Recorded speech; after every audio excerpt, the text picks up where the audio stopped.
Assalamualaikum warahmatullahi wabarakatuh. Ila hadratan Nabi Muhammad Mustafa Rasulullah sallallahu alaihi wasallam wa li kulli arwahi abaina wa ummahatina wa Al-Fatihah. A'udzu billahi minasy syaithanir rajim. Bismillahirrahmanirrahim. Alhamdulillahi rabbil alamin arrahmanir rahim maliki yaumiddin iyyaka na'budu wa iyyaka nasta'in ihdinas siratal mustaqim siratal ladzina an'amta 'alaihim ghairil maghdubi 'alaihim waladdallin amin. A'udzu billahi minasy syaithanir rajim. Bismillahirrahmanirrahim. Yarfa'illahu alladhina amanu minkum walladhina utul ilma darajat. Sadaqallahul azim. Wa qala nabiyuna Muhammadin sallallahu alaihi wasallam talabul ilmi fariidatun ala kulli muslim. Sadaqa Rasulullah. Alhamdulillahi rabbil alamin wa bihi nasta'in ala umurid dunya waddin. Salatan wa salaman ala rasulihil karim wa ala alihi wa sahbihi wa sallim. Rabbi israh li sadri wa yassir li amri wahlul 'uqdatam min lisani yafqahu qawli. Tuan-tuan yang dirahmati Allah, alhamdulillah, syukur kita pada Allah Subhanahu wa taala di malam ini kita dapat bertemu dalam majlis ilmu. Mudah-mudahan Allah berkati dan Allah berkati dalam hidup kita. Tuan-tuan yang dirahmati Allah, sebelum kita memulakan pengajian kita tentang kitab hadis Nabi sallallahu alaihi wasallam, tapi ia juga merupakan fiqh, ya, sebab banyak peraturan-peraturan ibadah sebenarnya. Elok juga kalau saya kaitkan sedikit dengan persediaan kita untuk sebagai permulaan ni kita ambil yang mudah-mudah dulu, iaitu tidur. Kita tidur masa yang sesuai, kita rasa nak tidur dah elok.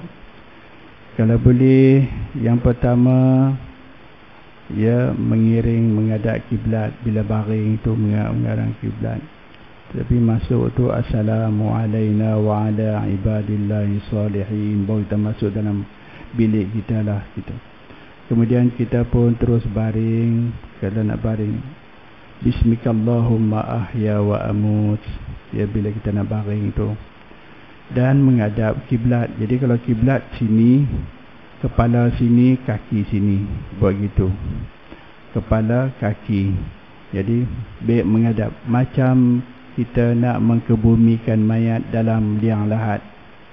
Itulah keadaan dia. Jadi kita punya jantung belah kiri ni di atas, ni bawah. Tapi kalau tak boleh, sakit, katakan di sini sakit, tak boleh, pusing, yang ni bawah, tak apa juga boleh. Tapi yang terbaiknya iaitu kita kepala di sini, kaki di sini, dalam keadaan menghadap kiblat. Kalau tak boleh, kepala di sini, kaki di sini, menghadap kiblat juga, mengiring. Dalam keadaan kita tidur itu terlena, kita tak tahu apa dah.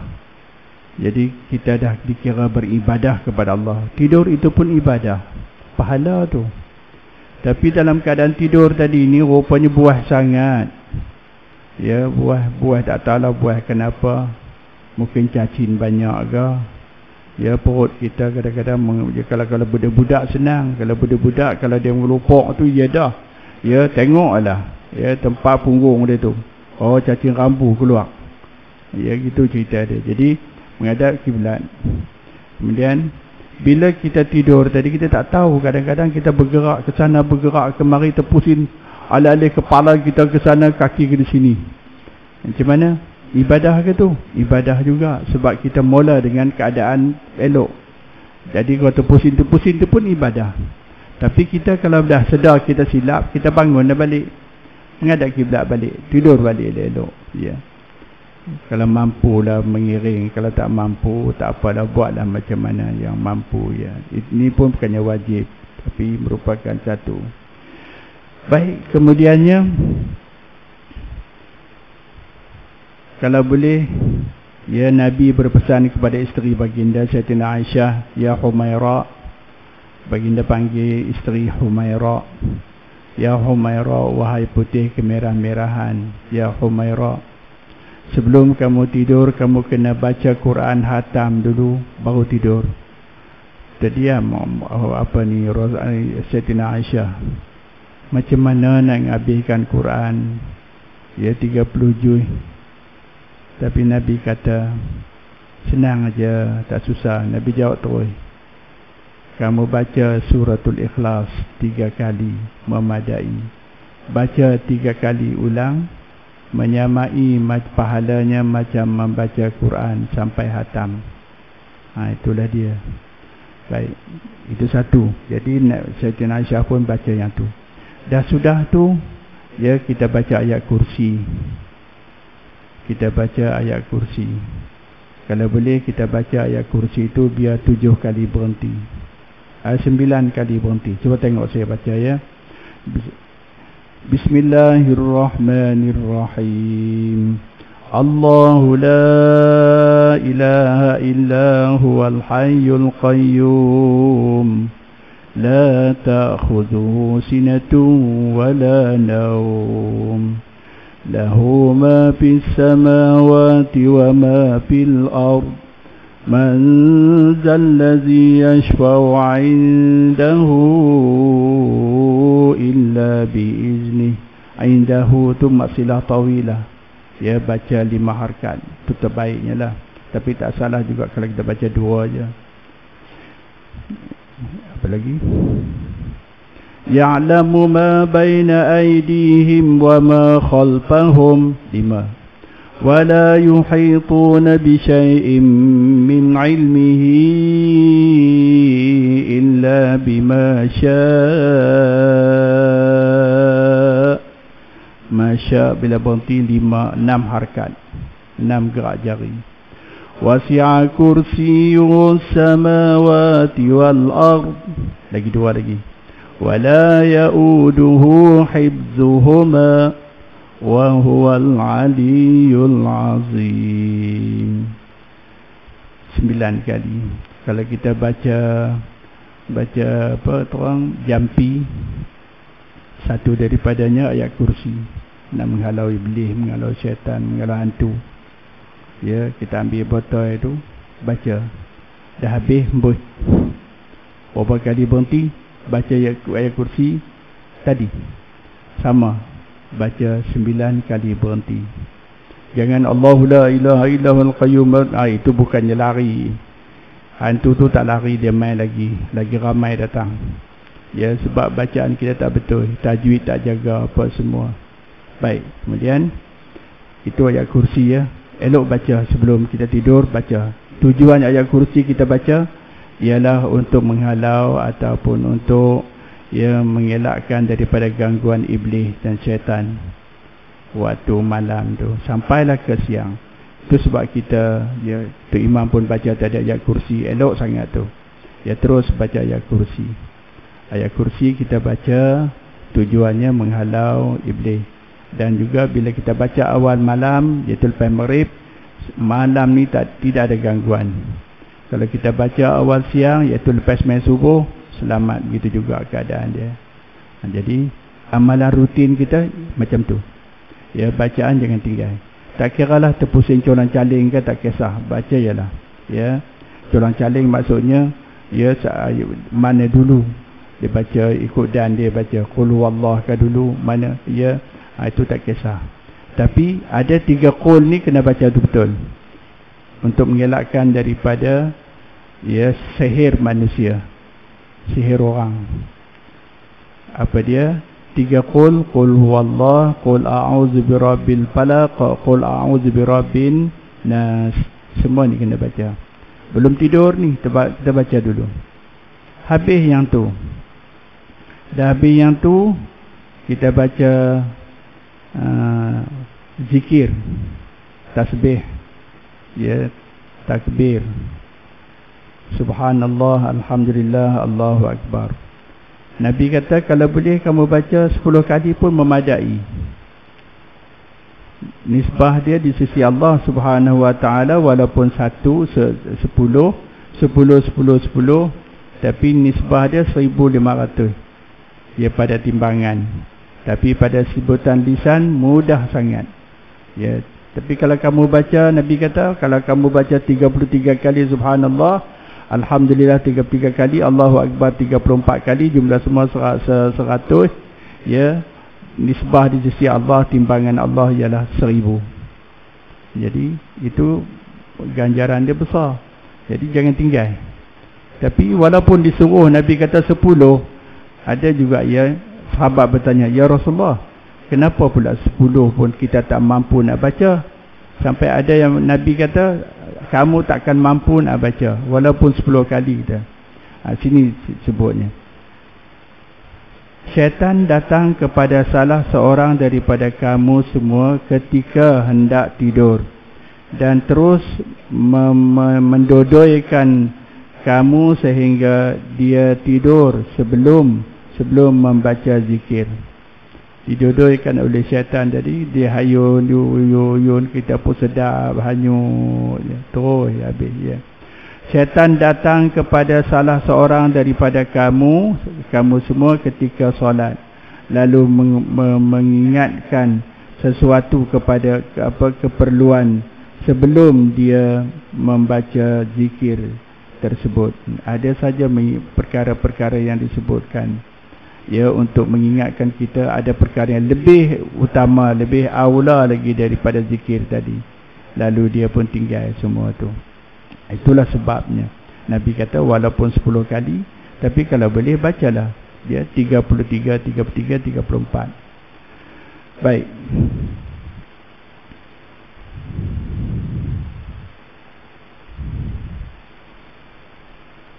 Itulah ya benda-benda yang perlu kita baca sebelum tidur. Lepas itu barulah. Dan kalau boleh, maafkan kawan-kawan kita, maafkan semua orang Islam. Ya Allah, ya Tuhanku, aku maafkan semua kesalahan mereka. Ya, jadi kita tak ada apa-apa dah. Di akhirat kita mudah. Bila mana nanti bicara kita hanya hai kita saja. Tak melibatkan orang. Kalau melibatkan orang ni nanti lambat nak cari dia lagi. Maklumlah sana pada masyar banyak manusia. Jadi ya, kita maafkan semua kesalahan kawan-kawan, kita maafkan. Terutama kesalahan isteri kita, ya, pasangan kita, anak kita, cucu kita yang memang selalu berdamping dengan kita. Orang itu kita maafkan selalu, sebab kita selalu berjumpa dengan dia. Wallahu a'lam. Itulah ya jalan tidur tadi ni yang penting. Baik. Kalau kita bermimpi, mimpi yang tak baik, terkejut, terjaga, kita pusing ke kiri, ya, a'udzubillahi minasyaitonirrajim, ludah tu. Tapi bukannya ada air liur, tak ada, ludah angin ya. Ya, gitu cerita dia. Dan terus tidur balik. Wallahu a'lam. Qala al-mu'allif rahimahumullah subhanahu wa ta'ala wa nafa'ana bi'ulumihi fid dharain aminin. Muka surat bukan masalah 327. Betul? 327 ke 3, ya betul 327 lah. 327. Okey. Masalah mengambil air sembahyang dengan air nabis. Nabis maknanya kita dah bincangkan dulu dah, iaitu air anggur, air kurma. Kurma tu kering, keras. Jadi nak makan tak boleh. Kalau makan juga gigi kita bergoyang ya. Longgar gigi kita, sakit gigi kita esoknya. Jadi macam mana buat? Rendam dulu bagi dia lembut sikit. Dan akhirnya ya, air tu tadi ni meresap dalam kurma tadi, dan kurma tadi jadi lembut, dan gula-gula dia pun akan keluar menyebabkan air tu juga ada rasa gula. Ya. Macam kita buatlah selalu yang kita buat di rumah. Kita ambil 7 biji kurma, kita masukkan dalam cawan atau gelas, kita simpan sehari semalam ke lebih kurang. Esok baru kita ambil. Dan nak elok lagi kita buka, belahkan dia, belah bagi belah tu, buang biji dah terus, buang semua. Jadi esok kita makan dengan telan sekali, dengan kurma sekali. Baik. Jadi kita di sini mengambil air sembahyang dengan Nabi tadi, apa bagaimana? Boleh ke air anggur, air kurma direndam, air itu dijadikan sebagai sebagai apa? Sebagai air mutlak, air basuhan. Ataupun Nabi juga dinamakan air anggur. Anggur tu dibasuh bersih-bersih, lepas tu direndam dalam air. Ataupun kismis katakan. Buat macam tu. Maka air itu air Nabi namanya. Baik. Bagaimana hukumnya? Secara mudahnya, air itu sudah hampir-hampir sama dengan air muqayyad. Air bercampur dengan benda suci. Tapi syaratnya air itu berubah. Tapi kalau direndam dalam air kurma tadi, kurma itu pun tak rosak apa-apa, air itu pun tak ada apa, itu tak ada masalah. Kita ambil, kita tuang dalam kolah ke manakah, air itu tak ada apa-apa, boleh. Dengan syarat air itu gula kurma tadi tidak masuk dalam air itu. Tapi biasanya bila kita rendam, dia akan keluar. Itu cerita dia. Baik.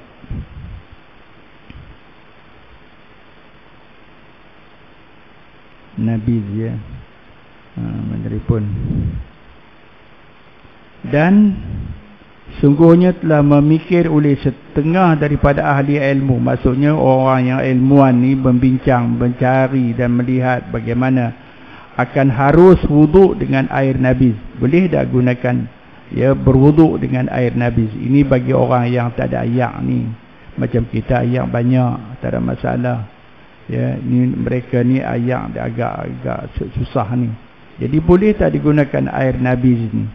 Iaitu air kurma yang direndam, lepas tu ambil kurma dia, ambil air tu nampak jernih elok, kita ambil ayak. Tapi kena tengok, tengok sikit. Yang pertama, kita boleh fikirkan dah, kalau berubah warnanya, baunya atau rasanya dah manis, jadi manis, habis namanya tak sah wuduk. Itu kalau mazhab kita Imam Syafi'i, dia macam tu. Bila warna berubah, walaupun air dalam kolah yang besar, air 2 kolah tu punya banyak, orang tuang dalam tu, katakan Coca-Cola, botol Coca-Cola, sedozen tuang dalam tu, mudah rasa manis, rasanya pun rasa lain dah. Itu jawabnya air itu habis. Air itu namanya air muqayyad, air bercampur dengan benda suci, tak boleh digunakan untuk ambil wuduk dah. Kalau nak juga buka pilih,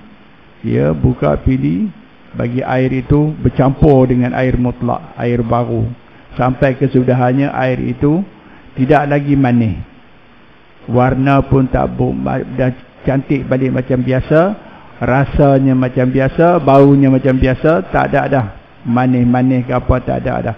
Bau Coca-Cola pun tak ada, apa tak ada, boleh, barulah boleh dipakai balik. Itu nak mudah.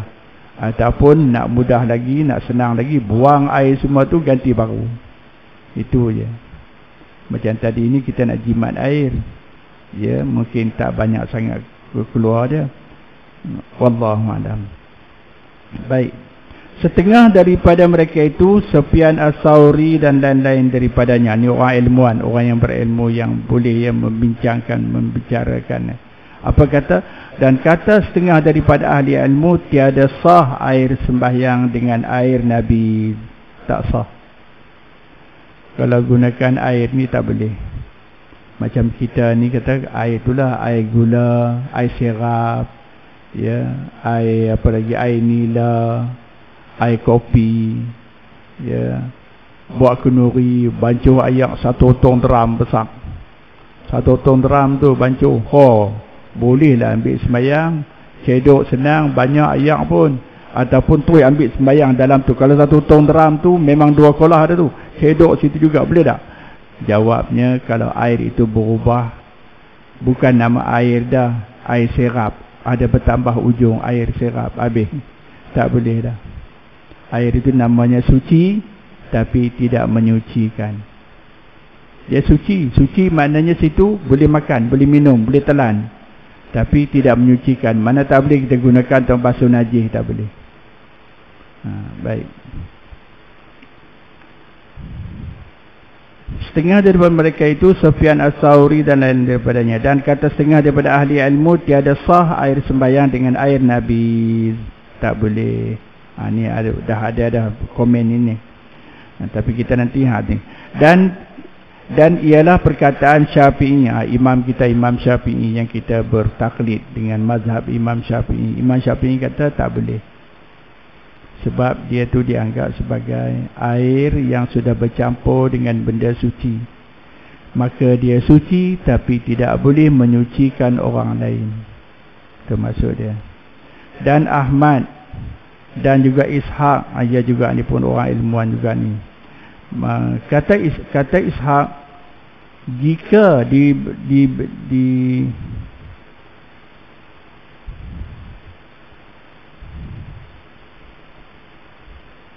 pakai air Nabi, dia apa ni?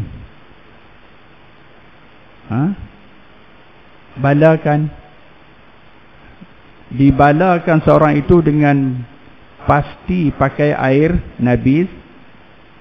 Ni maksudnya, kalaulah kena jadi tak ada air, jadi kesukaran dia, maka yang ada air Nabi saja, air peraman anggur, peraman kurma, maka berwuduk ia dengan dia itu, ya, dia berwuduk dengan air Nabi saja, air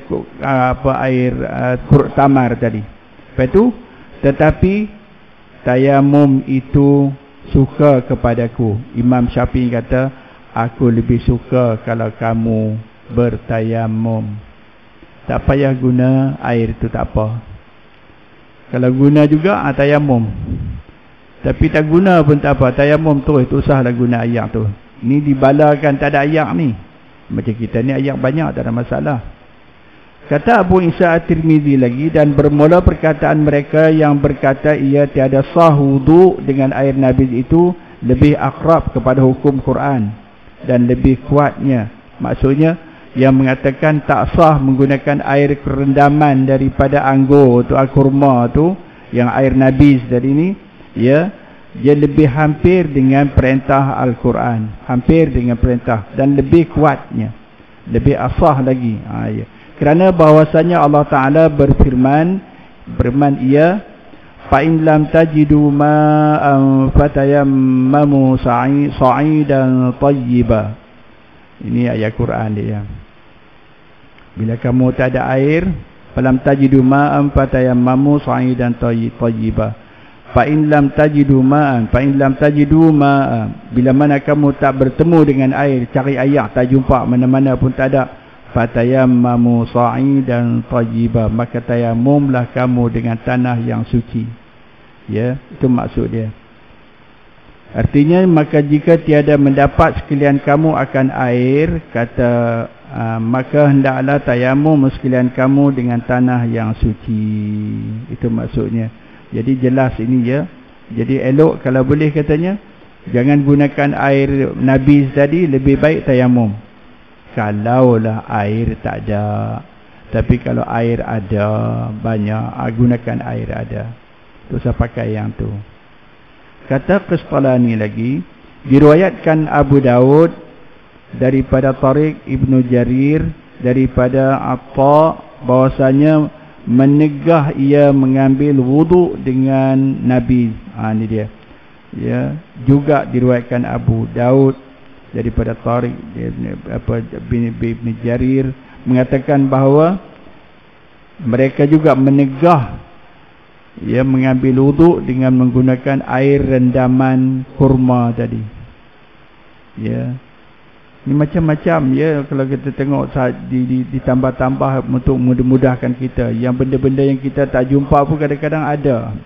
Dan katanya bahawasanya bertayamum itu lebih suka kepadaku daripadanya dan daripadanya. Maksudnya orang ni Al-Qastalani kata Qastalani tadi bahawa dia ni kalau mau, kalau boleh, aku lebih suka dia mengambil apa tadi? Mengambil wudu dengan biasa, macam biasa, bukan dengan nabaz, bukan nabiz tadi, bukan ya, tapi mengambil air wudu dengan air yang lain. Atau kalau air tak ada, maka ambillah dengan cara tayamum ya. Dan ada juga pula seorang lagi yang lain ni pula, ya, menggunakan apa?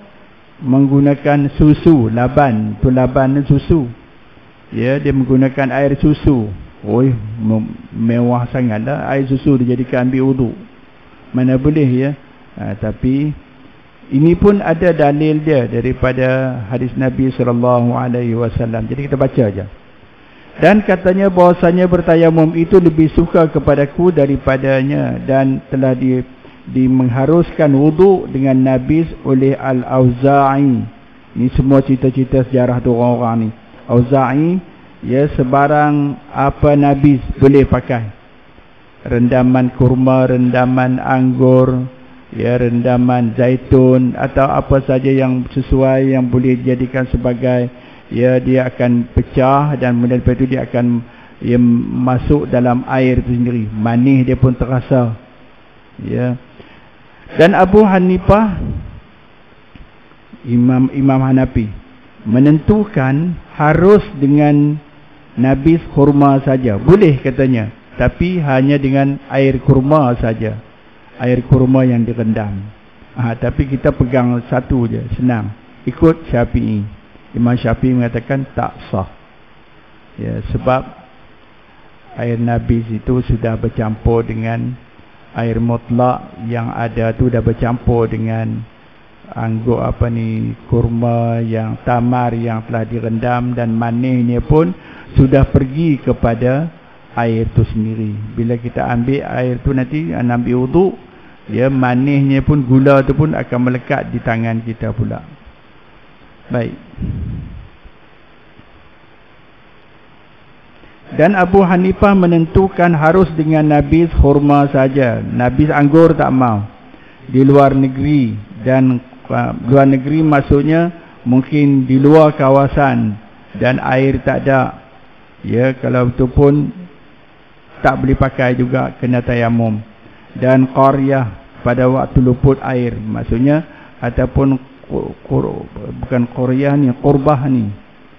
Dan qurbah pada waktu luput air, maksudnya air tu tak banyak, maka gunakanlah qurbah. Qurbah ni ialah binatang kambing tu, kibas tu, dibuang segala isi dia, tinggal kulit je.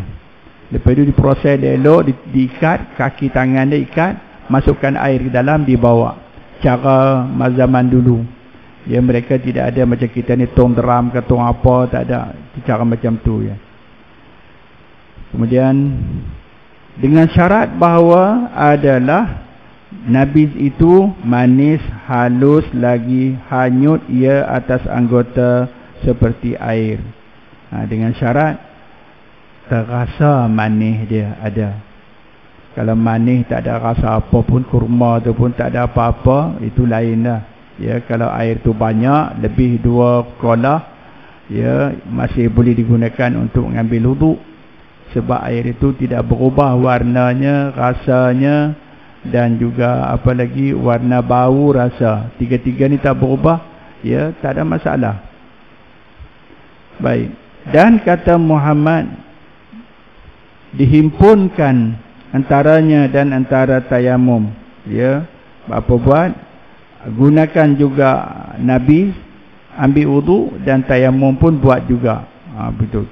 Tak apalah, kita jangan pakai yang ni, kita pakai hak Syafi'i saja. Tapi ini. Dan kata Abu Yusuf, seperti jumhur, jadi jalan kalangan ulama ramai, jangan mengambil wudu dengan dia sebagaimanapun. Dan ialah mazhab Syafi'i, Maliki, Ahmad bin Hanbali, dan kepadanya kembali Abu Hanifah. Abu Hanifah pun, Hanafi pun sama juga. Jadi ramai lah ya, mazhab-mazhab yang 4 tu boleh katakan semua. Tengok situ Imam Syafi'i, Maliki, Hanafi, Ahmad bin Hanbal, Hanbali, Hanafi, ada semua. Mazhab 4 tu ada. Cuma yang tak ada ni orang-orang lain ni. Ya, bukan daripada kalangan 4 mazhab tadi. Sebagaimana mengatakan dia oleh qadi, ya, qadi apa ni? Qadi Khan, Qadi Khan. Tetapi di dalam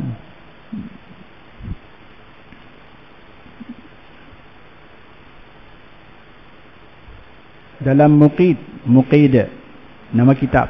Di dalam Muqid yang terbilang setengah daripada kitab-kitab mereka itu, apabila mencampakkan di dalam air akan beberapa biji kurma, maka jadi manis air itu dan tiada hilang daripadanya nama air. Haruslah, ya, apa tak ada nama air tak hilang lah tu nama air dah manis. Nama hilang berwuduk. Haruslah begini berwuduk. Campak katanya kurma dalam air tu, kalau dia tak ada apa-apa, memang boleh lah. Ya, kita kolah tu campakkan sekilo kurma ataupun segenggam kurma, tak ada berubah apa-apa, boleh digunakan. Tapi kalau kita campakkan tadi, walau sebiji sekalipun, bila kita campak langsung bau dia bau kurma, manis pula tu, ya dah habis, tak boleh guna dah air tu. Minum boleh, ya, kalau nak minum boleh, tapi nak gunakan untuk basuh najis, nak ambil wudu, nak mandi wajib, tak boleh. Ya, itu dia cerita dia. Dengan ketiadaan khilaf di sisi mereka itu tak silap boleh. Maknanya bagi mereka kalau campakkan air ke dalam, kecampakkan kurma tadi ni dalam air itu tak berubah, boleh. Tapi kalau berubah katanya, barulah tak boleh. Ni sama lah macam kita pun. Ya, kita pun Imam Syafi'i begitu juga. Ya, yang kita nak kena jaga air itu bau, warna, rasa. Bau, bila kita basuh muka, kita terasa. Hidung kita kata cium bau, kalau berbau lah. Ya, kalau rasa, kita ambil tangan, kita pegang-pegang dengan jari kita. Kalau kesat, dia tak ada apa-apa. Ya, warna memang jernih air, jernih elok. Kalau putih tu susu lah, tak mau, tu air susu. Ya, merah tu air sirap. Ya, tu tak mau dah. Jadi kalau bau pula, pandan, daun pandan katakan, pukul-pukul katuk-katuk, campak dalam tu, wangi terus bau pandan, tak mau juga tu pun.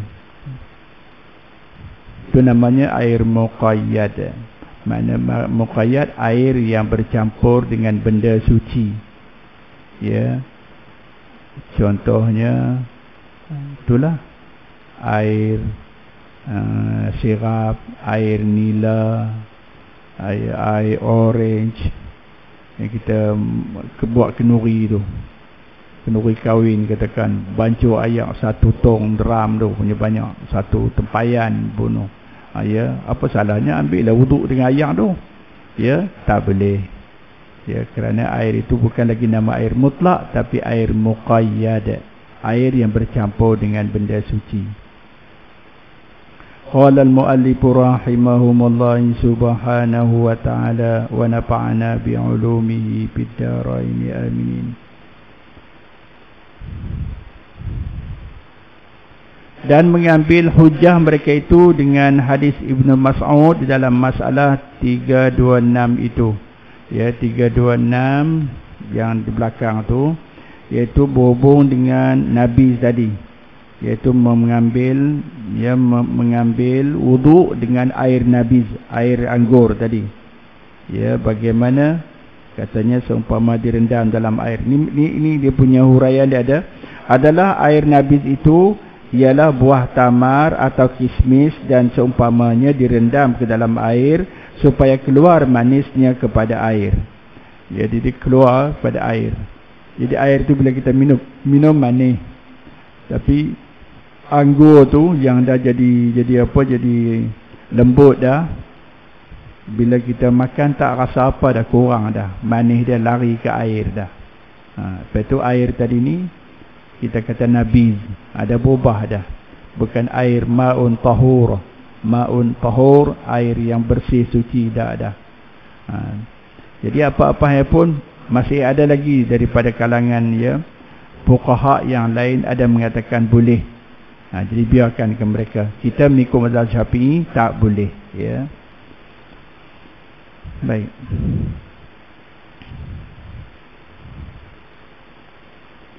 Dan kata Qastalani telah meriwayatkan hadis ini Mas'ud bin Mas'ud Ibnu Mas'ud, Abdullah bin Mas'ud oleh Abu Daud, dan bertambah lagi, ada lagi apa dia punya bacaan dia ada lagi fatawadda'u bihi, dan mereka mengambil wuduk dengannya, maka mengambil wuduklah ia dengan dia. Maksudnya jadi ya dalam hadis itu Ibnu Mas'ud mengatakan dia nampak, dia kata Nabi Ibnu Mas'ud kata aku yang tuang air tu, ya, atau air susu pula tu lain. Dan telah dijawab oleh ulama dengan bahawasanya ulama salaf telah muafakat mereka itu madmadahkan hadis Ibnu Mas'ud itu, mendhaifkan. Mereka itu mendhaifkan hadis Ibnu Mas'ud. Jadi hadis Ibnu Mas'ud yang dia Abdullah bin Mas'ud ni telah dianggap sebagai dhaif oleh pihak ya ulama salaf.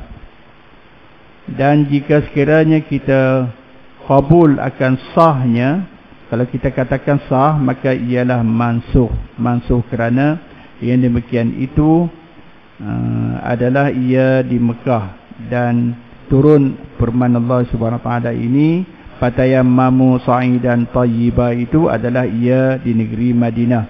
Jadi kejadian itu di Mekah, yang dia buat tu di Mekah, ya, masa Ibnu Mas'ud melihat Rasulullah tadi mengambil wudu dengan air nabiz itu ialah di Mekah, tapi sebenarnya ya apa yang fatayammamu sa'idan ini membersihkan semua itu, iaitu di Madinah.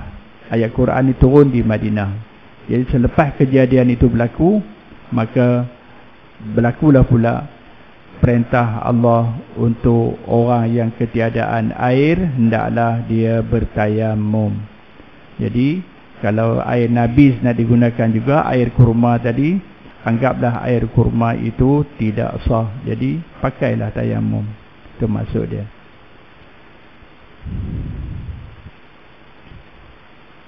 Dan telah dijawab oleh ulama dengan bahasanya ulama salaf telah muafakat mereka itu mendhaifkan hadis ini Ibnu Mas'ud itu. Dan jika sekiranya kita kabul akan sahnya, maka ialah mansuh, kerana demikian itu adalah ia di Mekah dan turun firman Allah Ta'ala fatayammamu sa'idan thayyiba, itu adalah ia di Madinah dengan ketiadaan khilaf dah.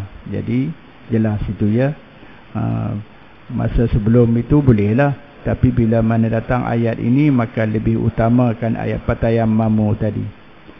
Ialah ketika lepas Siti Aisyah radhiyallahu anha berakad ataupun menanggungkan hadis ini, ya, Ibnu Mas'ud itu yaitu nabiz, yakni air tamar kering, ia berendam, tiada mengubah ia akan air pada sifatnya. Air tamar kering itu tidak akan mengubah, tapi kalau dah manisnya keluar, habislah. Tapi kalau manis dia tak keluar, ya, dan dirasa air itu biasa, sifatnya tak berubah, tak apa. Tapi syaratnya air itu lebih 2 kolah lah. Ya, nah mudahnya 2 kolah. Kalau kurang 2 kolah pun masih boleh. Dengan syarat air itu tak berubah warnanya, baunya dan rasanya. Itu memang kita dah fahami. Baik. Bab madmadah minal laban. Lagi satu masalah, ya, iaitu perkara ia berkumur-kumur dari sebab meminum susu. Kita minum susu, air susu tu masih ada di mulut kita. Kita pun berkumur-kumur. Apa tujuannya berkumur-kumur? Ya, untuk mengelakkan daripada lemak. Sebab Nabi kata kumur-kumur itu, susu itu lemak. Ya, jadi ada dikaitkan di situ. InsyaAllah kita ambil yang nanti kemudian.